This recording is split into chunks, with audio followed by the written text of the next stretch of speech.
नमस्कार, वक्त हुआ है मसला का और मैं हूं आपके साथ गौरव राजेंद्र। मसला में आज बात करेंगे सिस्टम को लेकर कि इस तरीके से जो है आईपीएस वाई पूरण कुमार की आत्महत्या के बाद हरियाणा पुलिस महकमा में हड़कंप मचा हुआ है। आईपीएस पूरण कुमार के बाद एएसआई संदीप लाठर ने खुद को गोली मारकर आत्महत्या कर ली। रोहतक आईजी ऑफिस की साइबर सेल में तैनात एएसआई संदीप लाठर ने मंगलवार को सिर में गोली मारकर खुदकुशी कर ली। तो वहीं एएसआई की सुसाइड के बाद यह मामला और भी ज्यादा गहरा गया है। उधर आईपीएस पूरण के बाद संदीप लाठर ने क्यों आत्महत्या की, यह सवाल बना हुआ है। इसकी चर्चा तेज हो गई है। पूरण कुमार आत्महत्या मामले में नया ट्विस्ट सामने आने से पुलिस प्रशासन में सनसनी फैल गई है। बता दें कि एएसआई ने सुसाइड से पहले वीडियो और 5 पेज के सुसाइड नोट लिखे थे। आईपीएस पूरण कुमार पर कई गंभीर आरोप लगाए हैं और डीजीपी शत्रुजीत कपूर को ईमानदार बताया है। उन्होंने कहा कि गिरफ्तारी के डर से वाई पूरण कुमार ने सुसाइड किया है। उन्होंने जांच की मांग करते हुए कहा कि इस भ्रष्टाचार परिवार को छोड़ा नहीं जाए। तो आज सवाल मसला में कि जिस तरीके से प्रशासन की बात आती है, जो जनता के रक्षक कहे जाते हैं, अब उनके सिस्टम में इतनी खामियां आखिरकार क्यों, कहां पर कमी, कहां पर चूक नजर आ रही है? क्या अंदर की गुटबाजी, कोई पावर क्लैश बढ़ रहा है? तो ये सारे सवाल आज जो कि जनता के बीच से उठ रहे हैं, उनसे एक पैनल से जो है हम रूबरू होंगे और उससे जो है चर्चा करने की कोशिश करेंगे, समझने की कोशिश करेंगे कि आखिरकार सिस्टम के भीतर की थ्योरी क्या कुछ कह रही है। आईपीएस और एएसआई के बीच विवाद पर किस तरीके का जो मामला है अब निकल कर आ रहा है कि आज जो है आईपीएस वाई पूरण कुमार के अंतिम संस्कार किया गया।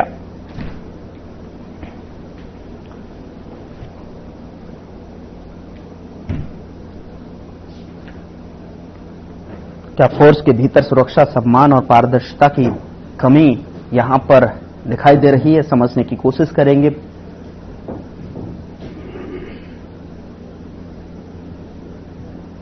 क्योंकि अब जनता के लिहाज से भी समझने की अब ये कोशिश जनता की तरफ से जो लगातार सवाल उठाए जा रहे हैं, कई लोगों के जहन में बार बार सवाल गूंज कर रहे हैं, वो कानून के रखवाले ही जब विवादों में हैं तो न्याय की उम्मीद कौन करेगा, किससे करेगा, ये भी समझने की कोशिश करेंगे। इस पर जो है एक पैनल हमारे साथ अब से कुछ देर में जुड़ने जा रहा है।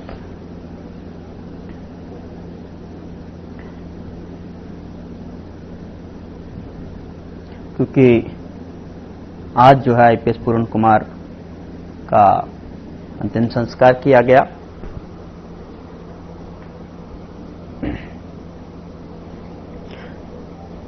आईपीएस वाई पूरण कुमार की आत्महत्या के बाद हरियाणा पुलिस महकमे में हड़कंप मचा हुआ है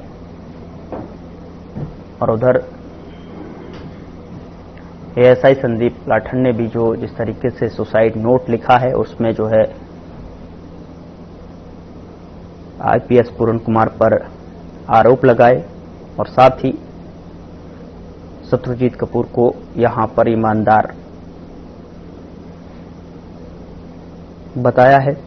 तो उसको लेकर जो है अब इसकी कड़ियां क्या कुछ कहती हुई नजर आ रही हैं, किस तरीके की स्थिति सामने निकल कर आएगी, वो तो देखने वाली बात होगी। चूंकि ये जांच का विषय है और जांच निरंतर जो है इस पर चलती हुई नजर भी आ रही है और ऐसे में जो है अब क्या एनालिस्ट इस पर जो है निकल कर आ रहा है। तस्वीरें हैं जो आप देख रहे हैं, ये जो आज अंतिम संस्कार की तस्वीर है आईपीएस पूरण कुमार की।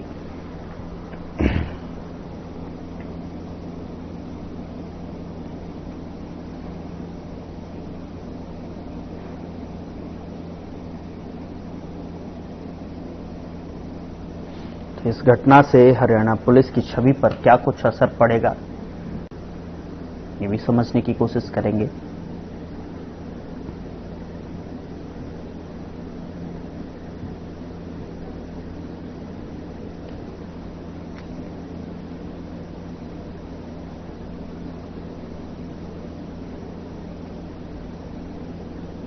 तो आईपीएस और एएसआई के बीच विवाद पर कोई निष्पक्ष समिति किस तरीके से जांच करती नजर आ रही है, ये भी समझने की कोशिश करेंगे, क्योंकि जब ये मामला सामने निकल कर आया, आईपीएस भाई पूरण कुमार का सुसाइड से जुड़ा हुआ जैसे ही ये खबर निकल कर आई, तो पुलिस महकमे में सनसनी के तौर पर यहाँ पर चर्चाएं शुरू हो गई और हर तरफ जो है इसकी गूंज सुनाई दी। उसके बाद जो है एएसआई संदीप लाठर ने जिस तरीके से 5 पन्नों का जो सुसाइड नोट के साथ एक वीडियो जारी कर सुसाइड किया, उसमें साफ तौर पर आईपीएस पूरण कुमार पर आरोप लगाए गए। ये सुसाइड नोट तस्वीर जो कि 4 पन्नों का है, उसमें आरोप लगाते हुए पूरण कुमार पर आरोप लगाया और साथ ही शत्रुजीत कपूर को जो है यहां ईमानदार भी कहा। लेकिन अब देखने वाली बात होगी कि किस तरीके से जो जांच और किस तरफ जो है ये मामला मोड़ लेता हुआ नजर आएगा।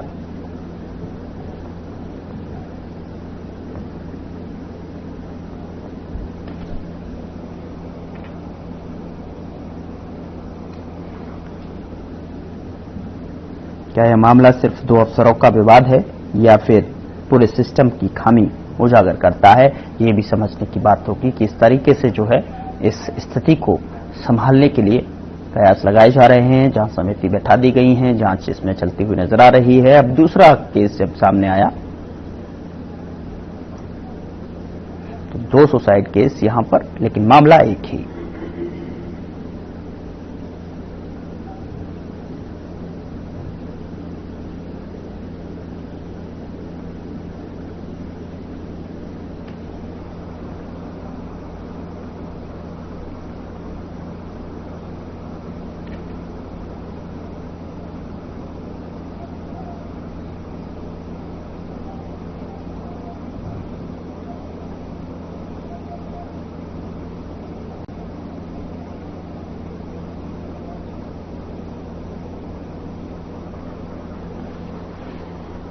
तो एएसआई संदीप लाठर की आत्महत्या के बाद आईपीएस पूरण कुमार के केस में एक नया मोड़ यहां पर देखने को मिला और अब ये जो सुसाइड सामने निकल कर आई, उससे कहीं न कहीं सनसनी फैलती हुई प्रशासन में साफ तौर पर दिखाई दे सकती है और लगातार सवालिया निशान बना हुआ है। उसको लेकर आज चर्चा में जानेंगे कि आखिरकार सिस्टम के भीतर कि क्या कुछ थ्योरी किस तरीके से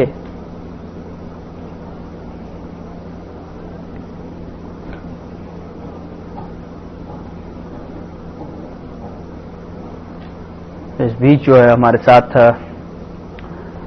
बातचीत करने के लिए सुखवीर तंवर प्रवक्ता कांग्रेस की तरफ से हमारे साथ जुड़ रहे हैं। बहुत स्वागत है सर आपका हमारे साथ। और विकास मेहता प्रवक्ता इनेलो की तरफ से हमारे साथ जुड़े हुए हैं फोन लाइन पर, आपका भी बहुत स्वागत है सर आपका। सबसे पहले सवाल सुखवीर जी मैं आपसे समझने की कोशिश करूंगा कि जो ये 2 मामले प्रदेश के भीतर प्रशासन से निकल कर आए सुसाइड के, पहले आईपीएस पूरण कुमार, उसके बाद यहां एएसआई संदीप लाठर, इनका 5 पन्नों का जो सुसाइड नोट है वो भी सामने निकल कर आया। उस पर साफ तौर पर जो है पूरण कुमार पर आरोप लगाए गए, वीडियो जारी किया गया और उसके बाद से कहीं न कहीं एक नया मोड़ और सिस्टम के भीतर हलचल और यहां पर सनसनी स्पष्ट तौर पर देखी जा सकती है। क्या कहना चाहेंगे आप, किस तरीके के जो है समीकरण हैं, किस तरीके की थ्योरी सामने निकल कर आ रही है? देखिए गौरव जी,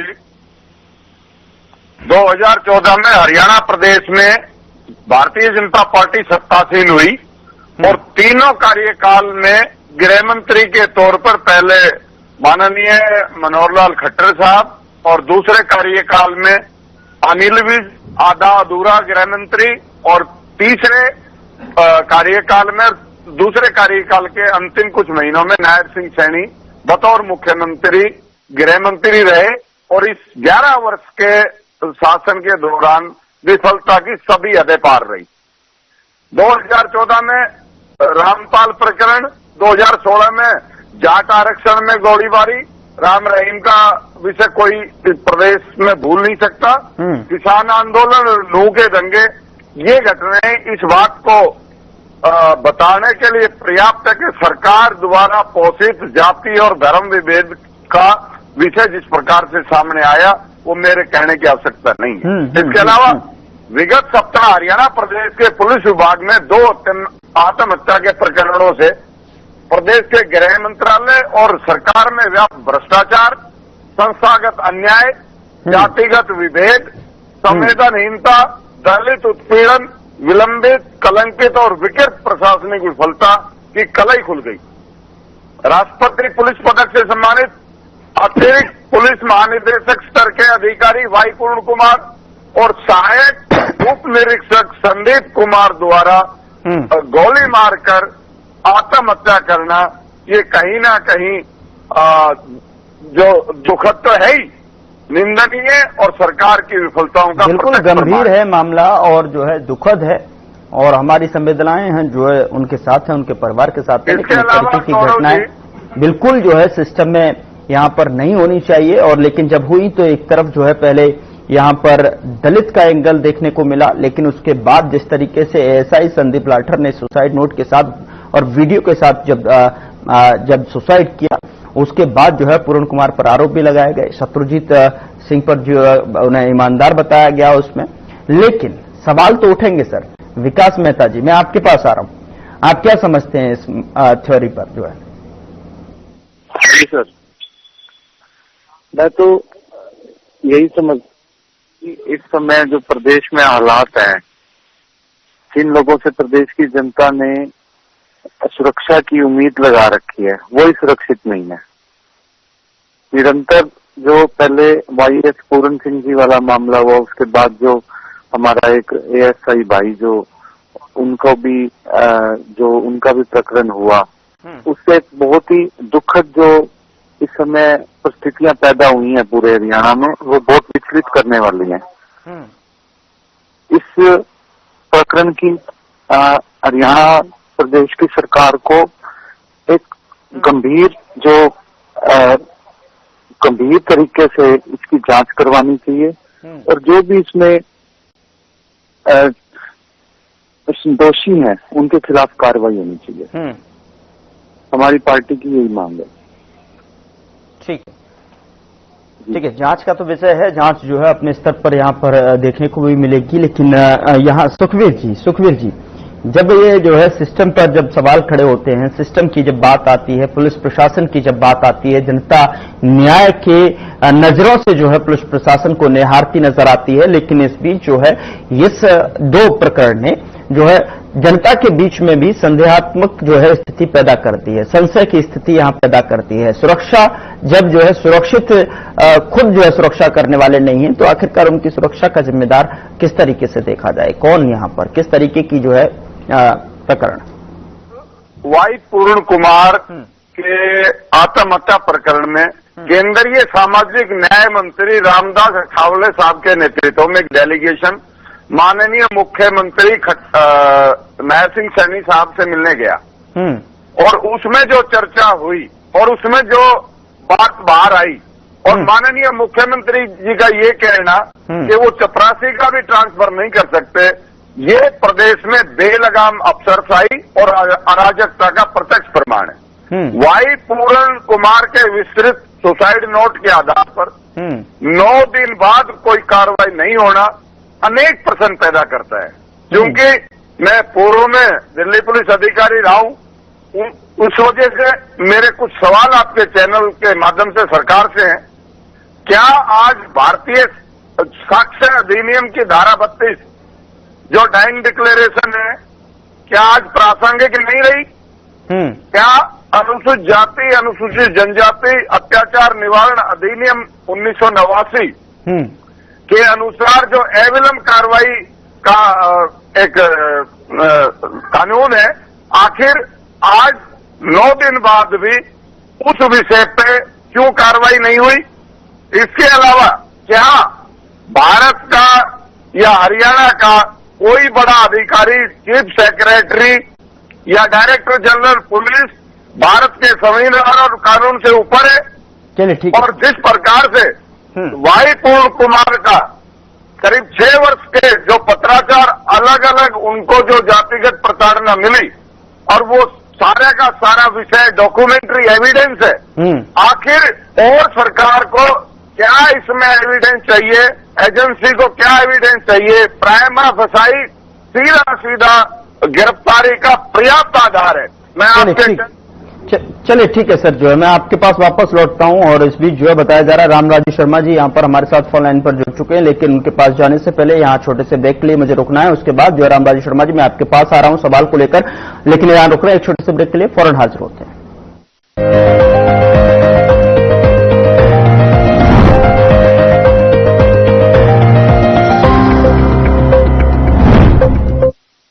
कुछ लोग खाते पीते तो बहुत बढ़िया हैं, पर फिर भी उनकी सेहत नहीं बनती। पिचके हुए गाल हैं, हड्डियां निकली हुई हैं, पैंटें ढीली हैं, कपड़े जचते नहीं, कोई पर्सनैलिटी नहीं। ऐसे लगता है उधर से खाए जा रहे हैं उधर से निकले जा रहा है, क्योंकि उनका पाचन तंत्र खराब है। और जब तक के पाचन तंत्र दुरुस्त नहीं होगा वो जितना मर्जी अच्छे से अच्छा खा ले उनकी सेहत नहीं बन सकती।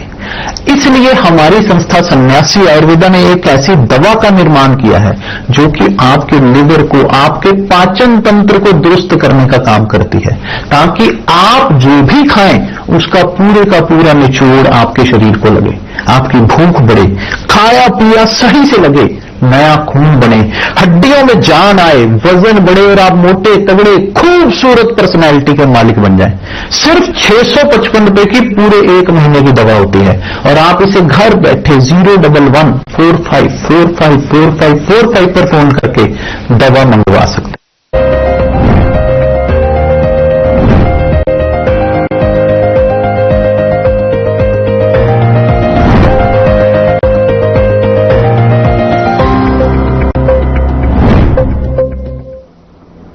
एक बार फिर से ब्रेक के बाद स्वागत है आपका मसला में। और हमारे साथ जो है चर्चा आईपीएस भाई पूर्ण कुमार की आत्महत्या के बाद में जिस तरीके से पुलिस महकमे में हड़कंप मचा हुआ है उसको लेकर यहां एएसआई संदीप लाठर को लेकर भी आत्महत्या से जुड़े हुए मामले ने जो है एक साथ जो है रुख मोड़ दिया है और इसमें नया मोड़ यहां पर दिखाई दे रहा है साफ तौर पर। इस बीच जो हमारे साथ तमाम प्रवक्ता हमारे साथ जुड़े हुए हैं और इस बीच रामराजू शर्मा जी हमारे साथ फोन लाइन पर जुड़ चुके हैं। स्वागत है सर आपका। और मैं जानना चाहूंगा इस पूरे प्रकरण को लेकर जो है जिस तरीके से सवाल उठते हुए नजर आ रहे हैं प्रशासन पर, क्या कहना चाहेंगे, आपकी क्या प्रतिक्रिया?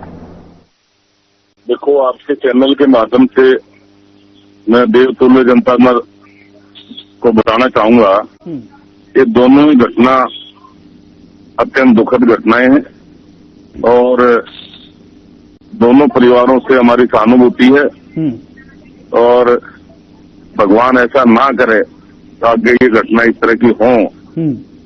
तो परमात्मा ने जो कराया है वो मैं समझता हूँ दोनों परिवारों के लिए बहुत ही कष्टदायक है। और माननीय मुख्यमंत्री जी जब विदेश में थे, जब वाइफ पूर्ण कुमार जी ने सुसाइड किया और उनकी वाइफ भी वहां पर विदेश में थी, जापान में, वो आईएएस का जो ग्रुप गया था उनके साथ में थी। और माननीय मुख्यमंत्री जी ने जब इस घटना का पता चला उन्होंने उनको ढांढस बंधाया और उनको हमारे देश भेजा, चंडीगढ़ भेजा और उनके साथ में 2-3 आईएएस अफसरों की ड्यूटी लगाई, वो उनको घर छोड़ जाए। अगले दिन अपना दौरा बीच में खत्म करके माननीय मुख्यमंत्री जी चंडीगढ़ आए और पूर्ण कुमार जी के घर गए और परिवार के आंसू पूछे, उनको ढांढस बंधाया और उनको आश्वासन दिया आरोपी चाहे कितना भी बड़ा क्यों ना हो परिवार को न्याय मिलेगा और इसमें कोई कोताही नहीं बरती जाएगी। हमारी सरकार और पूरा हरियाणा इस दुख की घड़ी में आपके साथ है। और उसके बाद में एफआईआर पहले दर्ज हो चुकी थी, फिर इनमें इनकी वाइफ है हमारी बहन जी ने वो चंडीगढ़ पुलिस को रिटर्न में दिया। चंडीगढ़ पुलिस, क्योंकि मैटर ये चंडीगढ़ का है, चंडीगढ़ पुलिस इसमें इन्वेस्टिगेशन कर रही है जी। और उन्होंने बड़े सीनियर 5-6 अधिकारियों की ड्यूटी लगा दी है और वो इसमें जांच कर रहे हैं। और वो एफआईआर रोहतक में दर्ज हुई थी, उन्होंने रोहतक भी जाकर इन्वेस्टिगेशन किया और उसके बाद में SC/ST एक्ट में संगीन धाराएं भी लगाई और आज उनका दाह संस्कार भी हो गया है। परिवार ने पोस्टमार्टम के लिए इजाजत भी दे दी गई थी परिवार द्वारा। और 31 सदस्यीय जो दलित संगठनों में कमेटी बनाई थी, वो कमेटी भी हरियाणा सरकार की कार्रवाई से खुश है, संतोष है। और माननीय मुख्यमंत्री जी से जो काम किया उससे परिवार भी और वो कमेटी भी संतुष्ट है। और जहां तक ASI जांच अधिकारी हमारा भाई लाठर था, इसका भी बड़ी पीड़ा है हमारे को। हमारे नजदीक के गांव जुलाना का रहने वाला था, लाड होते इसके मामा जी हैं, अपने मामा के यहाँ रहता था, 5 बहनों का इकलौता भाई था। आज माननीय मुख्यमंत्री जी इनके घर भी गए, परिवार के आंसू पोंछे, परिवार को ढांढस दिलाया और माननीय मुख्यमंत्री जी ने आश्वासन दिया इसकी पूरी जांच की जाएगी और जो इसमें आरोपी हैं, दोषी हैं, उनके खिलाफ सख्त से सख्त कार्रवाई की जाएगी। दुख की घड़ी में पूरी सरकार लाठर के परिवार के साथ है, हमारे भाई के साथ है और इस संदर्भ में परिवार के पक्ष में जो होगा सरकार करेगी। ये दोनों परिवारों के साथ हमारी सरकार है और कानून अपना काम कर रहा है और कानून के अनुसार कार्रवाई की जा रही है। और मैं समझता हूं ये बड़ा कष्टदायी समय है और ये समय ये दूसरे पार्टी वाले जो राजनीति कर रहे हैं, ये राजनीति करने का समय नहीं है, परिवारों के दोनों परिवारों के आंसू पहुंचने का समय है। और मैं भगवान से यही विनती करता हूं कि दोनों परिवारों को ढांढस बांधे, इनको इतनी हिम्मत दे, इतना बड़ा कष्ट आ रहा है, इसको सहन करने की शक्ति दे। हमारी संवेदनाएं, हमारी सहानुभूति दोनों परिवारों के साथ है, हम दोनों परिवारों के साथ हैं और हमारी पूरी पार्टी आज जैसे मुख्यमंत्री जी गए लाठर साहब के घर पर, लाड होते में इनके मामा के घर रहते थे, जैसे मैंने आपको बताया। आज मुख्यमंत्री जी उनके साथ में महिपाल डांडा मंत्री जी, कृष्ण पवार जी मंत्री जी और पूर्व मंत्री ग्रोवर साहब जी और संगठन महामंत्री हमारे वीरेंद्रनाथ शर्मा जी और अन्य पार्टी पदाधिकारी भी वहां गए, परिवार के आंसू पूछे और परिवार को ढांढस बंधाया। ये समय दोनों परिवारों को सर एक और सवाल ये है कि जब सिस्टम की जिस तरीके से छवि अब यहाँ पर लोगों के और जनता के बीच में सेट हो रही है, उसको लेकर जो इम्पैक्ट पड़ रहा है छवि पर, उसको किस तरीके से जो है यहाँ दुरुस्त करने की आवश्यकता, क्या लग रहा है आपको कि किस तरीके से महकमे में जो है यहाँ पर एक मत नहीं है? ये जांच का विषय है क्योंकि कानूनी पेच है इसमें, कानून संगत कार्रवाई की जा रही है और जो जांच अधिकारी रिपोर्ट देगा उसके आधार पर कार्रवाई की जाएगी। जैसे इन्होंने सुप्रीम कोर्ट का हवाला दिया था हमारे भाई साहब ने, ये सुप्रीम कोर्ट की रूलिंग भी है, बिना जांच के आप किसी को सस्पेंड नहीं कर सकते, बिना जांच आप किसी को गिरफ्तार नहीं कर सकते। ये जांच का विषय है और जैसे ही जांच अधिकारी रिपोर्ट देगा सरकार उस पर काम करेगी।